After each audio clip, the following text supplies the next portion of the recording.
সাল্লাল্লাহু আলাইহি ওয়াসাল্লামের শেখ বাণী শুনিয়ে দিতে চাই। আল্লাহর রাসূল দীপ্ত কণ্ঠে বলেছিলেন, আল মুসলিমুনা কাজাসাদিন ওয়াহিদিন ইযা ইশতাকা রাসুহু ইশতাকা কুল্লুহু ওয়া ইযা ইশতাকা আইনুহু ইশতাকা কুল্লুহু।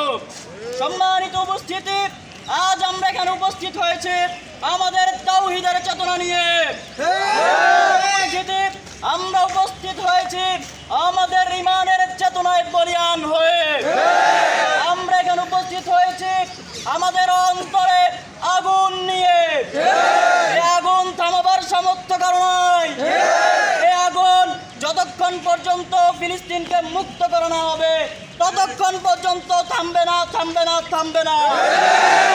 প্রিয় ভাইয়েরা আমার, আপনারা সকলে জানেন মানবতার বুলি আওড়ানো বাটপার আমেরিকা এটা প্রমাণ করে দিয়েছে কলম্বিয়া ইউনিভার্সিটিতে সাধারণ শিক্ষার্থীদেরকে অ্যারেস্ট করার মাধ্যমে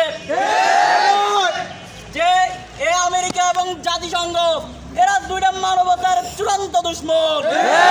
এরা মানবতার বন্ধু হতে পারে না। এরা মানবতার নামে মুসলিম নিধনের কাজ সম্পন্ন করছে। প্রিয় ভাইরা আমার, আপনারা সকলে জানেন সে বেলফোর ঘোষণা থেকে শুরু করে আজ পর্যন্ত স্বাধীন ফিলিস্তিনিদের উপরে বিভিন্নভাবে নির্যাতন করে আসা হচ্ছে।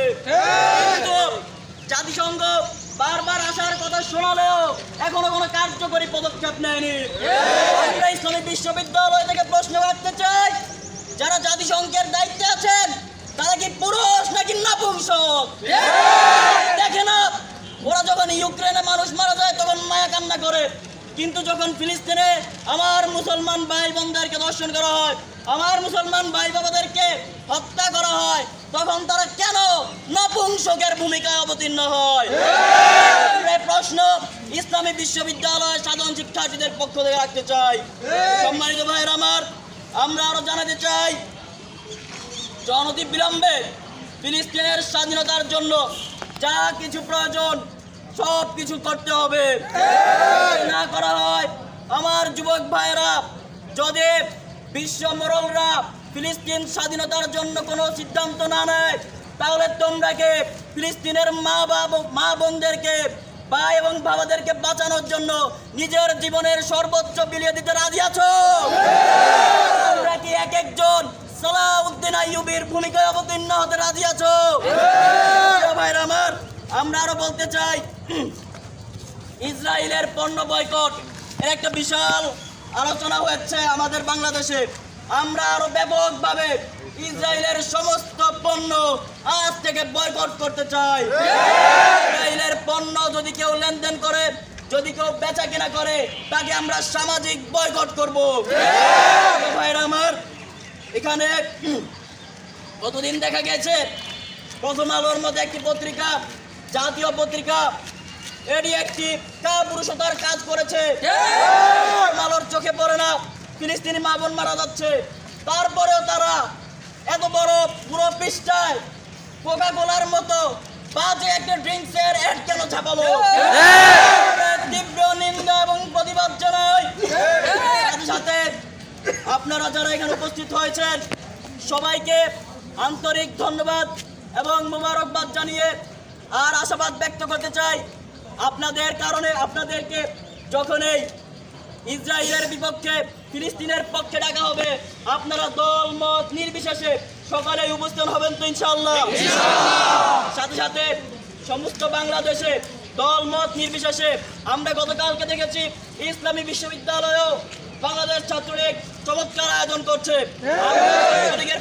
আমরা সাধারণ শিক্ষার্থীদের পক্ষ থেকে বাংলাদেশ ছাত্রলীগের নেতা কর্মীদেরকে শুভেচ্ছা জানাচ্ছি। চমৎকার আয়োজন মুসলমানদের জন্য কাম্য ছিল। সাথে সাথে আমি সেই হাদিসের কথা বলে আমার কথা শেষ করছি।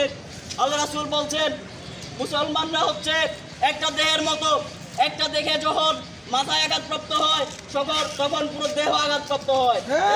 একটা দেহে যখন চোখ আঘাতপ্রাপ্ত হয় তখন সমস্ত দেহ আঘাতপ্রাপ্ত হয়।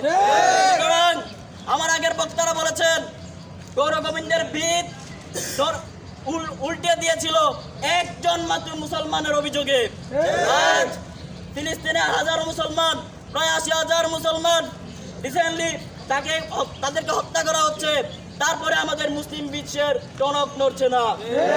আমরা মুসলমান বিশ্ব আছি ফতোয়া নিয়ে। যখন ইসরায়েলে হামলা করা হয় তখন আমরা ফতোয়ার বাম ছুড়ে দেই মুসলমানদের প্রতি, কিন্তু যখন ইসরায়েল থেকে মুসলমানদের উপরে হামলা করা হয় তখন আর আমাদের ফতোয়া আসে না। সেই ফতোয়া শাইখদের বিরুদ্ধে বয়কটের ঘোষণা দেব। সেই ফতোয়া শাইখদেরকে হুঁশিয়ারি দিতে চাই, আপনাদের এরকম বাজে কাজ আপনারা বন্ধ করুন। সাধারণ শিক্ষার্থীদের বয়কটের মুখে পড়তে হবে। সম্মানিত ভাইয়েরা, সর্বশেষ আপনাদেরকে আন্তরিক ধন্যবাদ এবং মুবারকবাদ জানিয়ে আজকের ফ্রি প্যালেস্টাইন মুভমেন্টের আয়োজন কর্মসূচি এখানেই সমাপ্তি ঘোষণা করা হচ্ছে। আসসালামু আলাইকুম ওয়া রাহমাতুল্লাহি ওয়া বারাকাতুহু।